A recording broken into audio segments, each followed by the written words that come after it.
books 6, 5 and 4. Position number 6. Possibly the greatest writer, certainly of English culture. Yes, Shakespeare. Now, I said this was top 10 books, not top 10 authors. So, if I'm doing my favourite Shakespeare,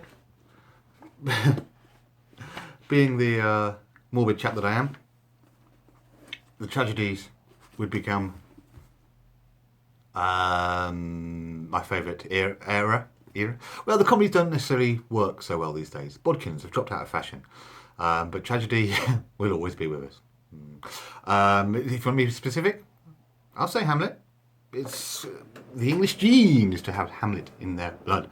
And it is certainly something that I'm happy to have had influence me over the years. But all of Shakespeare is still relevant. He might have died 400 years ago, but has human nature changed all that much? And that's what he records. So if you're feeling like a lost boy with the world against you, go hear Hamlet. If you're feeling like a confused old man with all the world conspiring against you, try King Lear. If you're feeling confused about love, try Much Ado About Nothing.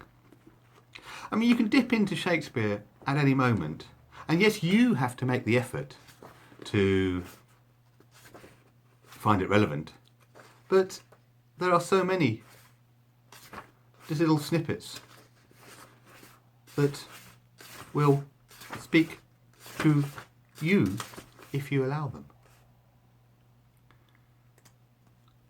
So though through windows of thine age shalt see, despite of wrinkles, this thy golden time.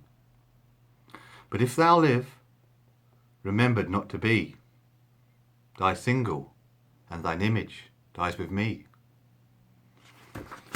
A poem written 400 years ago. Does it speak to you? Shakespeare, still relevant. Number 6. Number 5, coming up much more modern. Again, a series of books. I won't just allow one where several will do. But the brilliant modern retrospective Philip Pullman. His Dark Materials trilogy. I want to cite that as the entry, but Northern Lights, Amber Spy Glass, and Subtle Knife all deserve a mention. Why? Because this concept of each of us having an animal that acts as our conscience and our soul, it's good. For its themes of evil hunting good, and that image of Lord Asriel striding out to challenge the authority, whatever it may be. And if this list actually has a purpose and gets watched by anybody, then it's also an opportunity for me to say to Hollywood film producers, make books 2 and 3. You have an audience. We're here waiting, please. Philip Pullman, His Dark Materials, in at number 5. Number 4, again, personal experience enters into this one, because it's a book that I read at length, maybe more than once, before seeing the movie. And that gives you a personal, personal take on the movie. And for me, that book, which was big, was Dune by Frank Herbert. And I'm talking about the 1980s movie. There have been very good TV series that made sense. But before that 1980s movie, I wanted to know how themes like desert power and planet power would transfer to the screen. They just dropped them. They went other ways. But for the epic version, the epic vision of author Frank Herbert, for the concept of spice and the effect it has on its pilots, allowing them to fold space. And personally, having watched that movie, I actually found I had more questions than answers, but great, it made me think.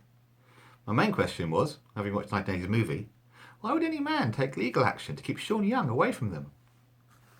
Yeah, I don't know. But, so there we go. That is Dune at number 4. So, quick recap. We had at number 10, Stephen Fry, The Liar. We had at number 9, Gabriel Garcia Marquez, Love in the Time of Cholera. Old people sex is great. Julian May, the Golden Talk series. Have I got my numbers wrong again? That's number 8. Liar was number 10. Marquez, number 9. This is number 8. Apologetically. Ben Elton Stark at number 7. And you've just seen Shakespeare, the tragedy specifically, at number 6. And then His Dark Materials on 5. And oh my god, I've just gone over 6 minutes, I do apologise, but this is books, and they deserve the time. Dune at number 4. Go on, let your imagination be stimulated. Next week, 3, 2, 1. Apologies for running over by 20 seconds.